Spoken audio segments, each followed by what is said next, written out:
नमस्कार साथियों, मैं नवीन कुमार और आज हम बात करने जा रहे हैं हरियाणा के रोहतक जिले की 4 विधानसभा सीटों के बारे में कि वर्तमान के जो राजनीतिक समीकरण हैं चुनाव से कुछ दिन पहले तक वो क्या कह रहे हैं, यहाँ की जनता की क्या आवाज़ है और जनता का जो रुख है वो सत्ताधारी पार्टी बीजेपी के साथ है या फिर उनसे खिलाफत कर रहा है। ऐसा इसलिए क्योंकि हरियाणा में 10 साल लगभग यहाँ पर बीजेपी का शासनकाल रहा, जिसमें बहुत सारे यहाँ पर हम कह सकते हैं कि प्रोटेस्ट देखने को मिले। जो यहाँ पर चाहे बात करें अगर हम अग्निपथ की जो योजना थी उसको लेकर, किसानों का जो आंदोलन था उसको लेकर, यहाँ पर आशा वर्कर्स का प्रोटेस्ट था, यहाँ पर कानून को पटवारी का आंदोलन यहाँ पर था, टीचर्स का आंदोलन यहाँ पर रहा और उसका कहीं ना कहीं आधार हमेशा दिखाई दिया कि रोहतक के जो इर्द गिर्द इलाका पड़ता है यहाँ पर सबसे ज़्यादा प्रभावी तरीके से यहाँ पर जितने भी कर्मचारी हैं, जो वर्ग हैं, चाहे टीचर्स की यहाँ पर बात करें तो सब ने अपनी आवाज़ जो है मुखर होकर उठाई और केंद्र की तरफ से बड़े नेता यहाँ पर बीजेपी पार्टी के बार बार रोहतक आते रहे, हरियाणा के इस एरिया में आते रहे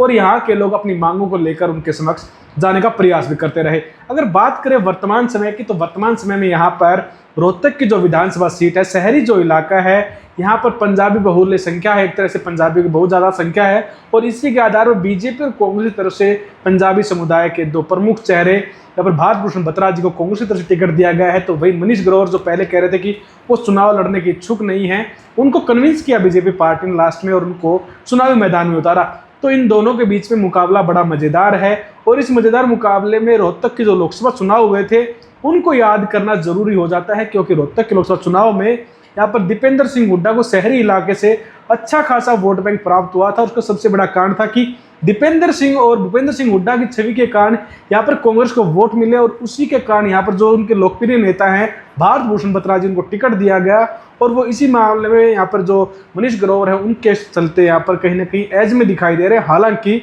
ओबीसी का बहुत बड़ा वोट बैंक शहरी इलाके में है, साथ ही साथ जो जाट वोट बैंक है यहाँ से नज़दीक के लगते हुए जाट यहाँ पर शिफ्ट हो रखे हैं रोहतक शहर में, तो उनका भी वोट अब की बार कहीं ना कहीं इस चुनावी मुकाबले को मज़ेदार बनाएगा। वही बात करें हम यहाँ पर गढ़ी सांपला किलोई की तो वहाँ पर बीजेपी पार्टी की तरफ से एक हुड्डा गोत्र के नाते यहाँ पर एक अच्छा यहाँ पर कह सकते हैं कारगर यहाँ पर कार्ड खेला और उन्होंने मंजू हुड्डा को टिकट दिया। लेकिन वर्तमान समय में भूपेंद्र सिंह हुड्डा को वहाँ की जनता अपना लोकमान्य नेता मानती है और उनके पक्ष में ये चुनाव ज़्यादा दिखाई दे रहा है। इसका एक सबसे बड़ा कारण ये भी है कि भूपेंद्र सिंह हुड्डा लगातार यहाँ से चुनाव लड़ते आए हैं, यहाँ से जीतते आए हैं और उन्होंने बीजेपी को यहाँ से हमेशा कह सकते हैं कि अच्छे खासे वोटों से उन्होंने यहाँ पर हराया है अपने जो यहाँ पर कह सकते हैं प्रतिद्वंदी हैं उनको, और अब की बार भी इस विधानसभा सीट से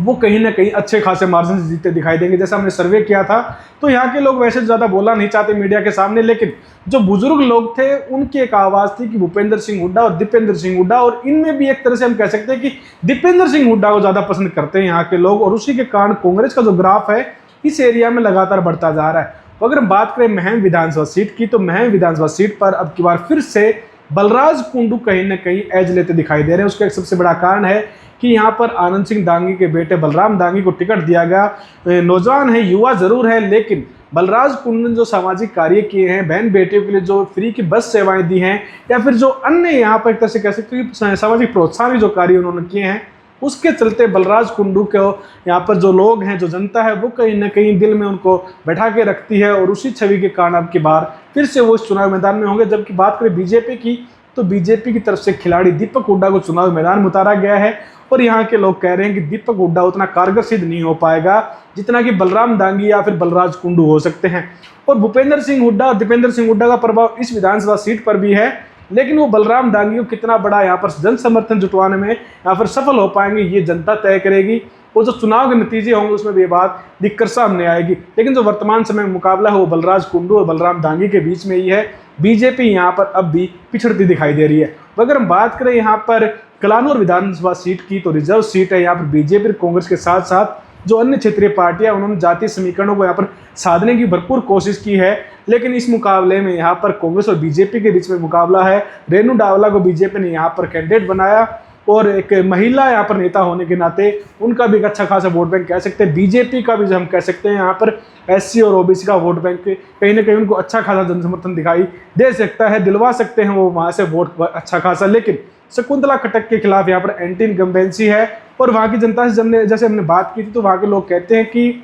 यहाँ अगर दीपेंद्र सिंह हुड्डा, भूपेंद्र सिंह हुड्डा आते हैं तो चुनाव शकुंतला खट्टक के पक्ष में जा सकता है। ऐसा इसलिए क्योंकि शकुंतला खट्टक जो है उनके खिलाफ में बेशक एंटी इनकम्बेंसी हो, लेकिन भूपेंद्र सिंह हुड्डा इस एरिया के पहले लोकप्रिय नेता रहे हैं, अब वर्तमान में भी हैं, और जब वो सीएम हुआ करते तो उन्होंने यहाँ पर बहुत सारे सामाजिक कार्य जो है उसका हवाला यहाँ पर लोग देते हैं कि उन्होंने बहुत सारे काम करवाए इस इलाके के, और यहाँ पर लोगों के मन में और दिल में वो बसते हैं। तो इस कारण यहाँ पर शकुंतला खट्टक को वोट ना जाकर डायरेक्ट कांग्रेस पार्टी को वोट जा सकते हैं, और उसके अंदर सबसे बड़ा कारण रहेगा दीपेंद्र सिंह हुड्डा की जो छवि इस इलाके में है, भूपेंद्र सिंह हुड्डा का जो कृषि जनसमर्थक इस इलाके में है, उसके कारण शकुंतला खट्टक कहीं ना कहीं एज में है। हालांकि तो जनता है वो देखते हैं अब की बार फिर से भूपेंद्र सिंह हुड्डा को स्वीकार कर पाएगी, या फिर अब की बार रेणु डावला यहाँ पर बड़ा जनसमर्थन लेकर अपना जो बीजेपी पार्टी है उसको ये सीट दिलाने में सफल हो पाएंगी। लेकिन आप यहाँ पर जनता जनार्दन हैं, आप कमेंट सेक्शन जरूर बताएगा कि आपको क्या लग रहा है, हरियाणा के रोहतक जिले की 4 विधानसभा सीटों पर कौन सी पार्टी अपना मजबूत पक्ष रखती है। क्योंकि हमने आपको जो बताया है